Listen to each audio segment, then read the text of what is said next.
أهلا بيكم في درس رقم 35 في دبلومة كانفا بعربي، والنهاردة هنتعلم مع بعض إزاي نعمل اللوجو اللي قدامنا ده. واللوجو ده بينتمي لعائلة اللوجو تايب أو اللوجوهات اللي معتمدة على دمج أيكون مع النص. واللوجو ده بيبقى سهل جدا في تنفيذه، ولكن الصعوبة بتكون في فكرته. والنوع ده من اللوجوهات بيبقى عايز ممارسة كتير، فلو انت عايز تتعلم ازاي تبقى جرافيك ديزاينر شاطر لازم تنضم لجروب عالم الموازي، جروب المكثف. ومش هطول عليكم، ويلا بينا نبتدي الدرس بتاعنا.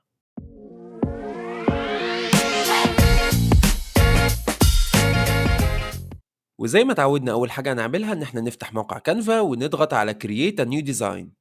وبعد ما أضغط عليها أختار أوبشن اللوجو من هنا، لو ما عنديش الأوبشن ده هسرش هنا على كلمة لوجو. وبعد ما وصلت للشاشة دي هبتدي إن أنا أغير لون الخلفية للون اللي أنا عايزه، فكل اللي هعمله إن أنا أمسك الخلفية بتاعتي وأروح هنا على باك جراوند كلر وأختار اللون اللي أنا عايز أغير الخلفية ليه، وهو اللون ده اللي إحنا اخترناه. فعادي جدا ممكن تشتغل معايا على نفس الدرجة دي. وبعد كده هابتدي أكتب الكلام بتاعي اللي هو الاسم بتاع الشركة والسلوجان، وبعد كده هاعمل لهم الstyling بتاعهم. وعلشان أبتدي أكتب الكلام هامسك الtext tool من هنا وهاعمل add text box. وبعد كده هامسك الكلام بتاعي وابتدي إن أنا أكتب اسم البراند بتاعي اللي هو Fall Out. وبعد كده هامسك الكلام أكبر حجمه شوية، هنخلي حجمه مثلا 40 عشان نقدر نشوفه. وبعد كده هستخدم هنا الفونت اللي هو اسمه Poppins اللي احنا عارفينه كلنا، فهنختاره من هنا واختار درجة الإكسترا بولد. وبعد ما اخترتها وجات لي هنا زي ما انت شايف، هبتدي ان انا احرك اللوجو اخليه في المنتصف بالظبط. هبتدي ان انا الون الكلمة بتاعتي باللون الاصفر الجميل اللي بيبقى على الخلفية الحلوة دي، فاستخدم نفس الكالر كود ده هيدي معاك نتيجة رائعة جدا.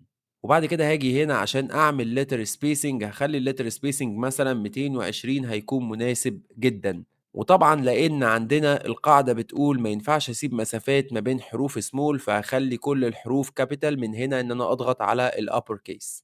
وبكده أنا كتبت اسم الbrand بتاعي. وبعد كده هابتدي آخد نسخة من اسم الbrand عشان أكتب الslogan بتاعي، ولكن هاخلّي حجمها هنا ربع حجم اسم الbrand. بعد كده هاخلّي لونها هنا باللون الأبيض زي ما أنت شايف، وهاخلّي الدرجة أو الfont weight بتاعها تكون light. وهاجي هنا في الletter spacing هاخلّيه على آخره أو 800. وبعد كده هاكتب السلوجان بتاعي اللي هو advertising.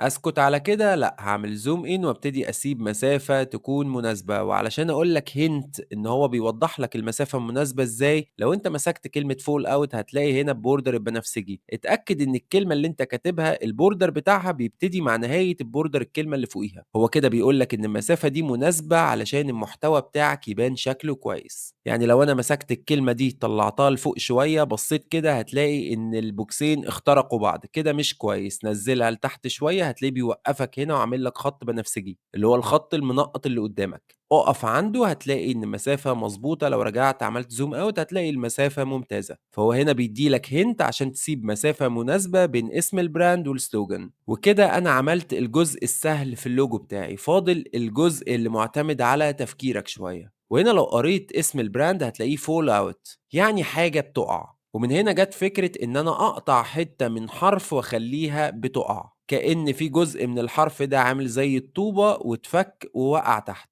واخترت الجزء ده من الكلمة اللي هو حرف اليو أو حرف التي علشان المساحة دي عندي فاضية. زي ما انت شايف لو أنا عملت الحركة دي في الحروف اللي هي لغاية حرف الأو، عندي السلوجان مغطي المساحة دي كلها، فمش هاقدر إن أنا أعمل الحركة دي. وبرضه علشان التوازن الشكلي لازم تملى اللوجو بتاعك كله بشكل متوازن، ما تخليش كل الجرافيكس متمركزة في نص وسايب النص التاني فاضي. فأنسب حرف للموضوع ده هيكون حرف اليو. فتعالوا يلا بينا نعمل الحركة دي في حرف اليو بمنتهى البساطة. وأول حاجة زي ما قلنا إن أنا عايز أتخيل إن أنا قطعت مربع من هنا وإن هو سقط مني تحت.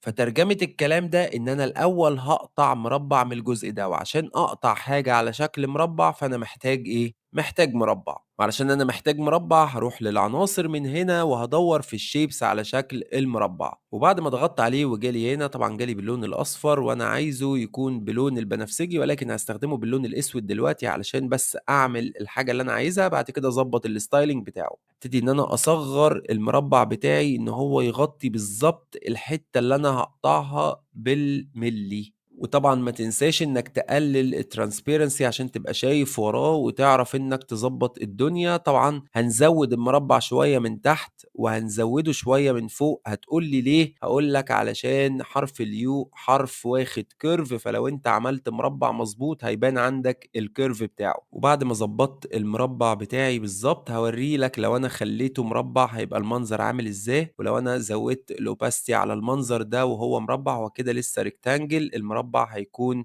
كده بالضبط، كده هو مربع. هابتدي إن أنا أورّي لك كمثال لو أنا غيّرت لون الخلفية وزوّدت الtransparency، بُص هنا القطع بقى عامل إزاي، في حين إن أنا لو خلّيته rectangle ماطط لفوق شوية، فأنا كده قطعت فعليًا الجزء ده من الحرف. يعني لو عملت zoom out هتحس إن حرف الU مقطوع بشكل مضبوط جدًا، وكده أنا قطعت الحرف. تاني حاجة هاعملها إن أنا آخد نسخة من نفس الحاجة اللي أنا عاملها هنا، اللي هو المربع بتاعي أو المستطيل بتاعي، وأنزل بيه لتحت شوية. طيب هاسيبه مستطيل؟ لأ، هابتدي أصغّره وأراقب الأرقام. شايف الW11 H12 11 كده الwidth والheight بقوا 1، يبقى كده ده عندك بقى مربع، وده اللي إحنا محتاجينه، وهالوّنه باللون الأصفر المميز بتاعنا. فأنا لو عملت zoom out يبقى عندك هنا أنت قاطع جزء من حرف الU وظاهر كإنه سقط منك تحت. وبعد ما عملت كده عايز أحط حاجة بتعبّر عن الاندفاع بتاع السقوط، وهي بتكون زي سرعة الرياح وبنمثّلها هنا بالخطوط. فكل اللي عليّا هنا إن أنا هاروح تاني للعناصر وهادوّر في الshapes على الline بتاعي اللي هو أول شكل عندك.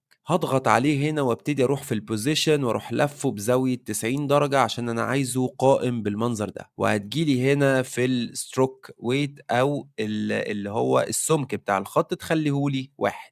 وزي ما هو كده باللون الأبيض هتروح موسطنه مع المستطيلات. طبعًا اعمل zoom in، ابتدي خُش جوّه الشكل بتاعك. بُص الحركة دي يعني لازم تركّز شوية فيها عشان توسطن الخط ده. وسطنه مع المربع ده ومع المستطيل ده، والاتنين المفروض متوسطنين مع بعض. وبعد كده هتعمل zoom out شوية وتبتدي تقلل وأنت ماسك الشيفت، علشان لو قللت وأنت مش ماسك الشيفت هتلاقي إن الخط ممكن يحدف منك بالشكل ده. فهتفضل تقلل لغاية ما تخلّي أول خط صغير زي ما أنت شايف كده قدامك، وهننزّله لتحت سِنّة بسيطة. بعد كده هتاخد نسخة من الخط ده وأنت عامل zoom in وتنزل بيها تحت، تسيب مسافة مثلًا 7 وتزوّد طول الخط ده شوية. وبعد كده تعمل zoom out وممكن تزوّد المسافة دي تخلّيها متساوية مع الرقم 7 بالمنظر اللي قدامك ده. وبكده أنا خلّصت اللوجو بتاعي. طبعًا اللوجو سهل جدًا في تنفيذه، ولكن الفكرة ممكن تاخد منّك أيام علشان توصل لها. طبعًا عايزك تمارس الstyle ده كتير لإنه مطلوب جدًا في السوق، وسعره بيكون غالي لإن فكرته بتكون صعبة. أتمنى تكونوا استفدتوا من الدرس ده، وأشوفكم في دروس جاية كتير.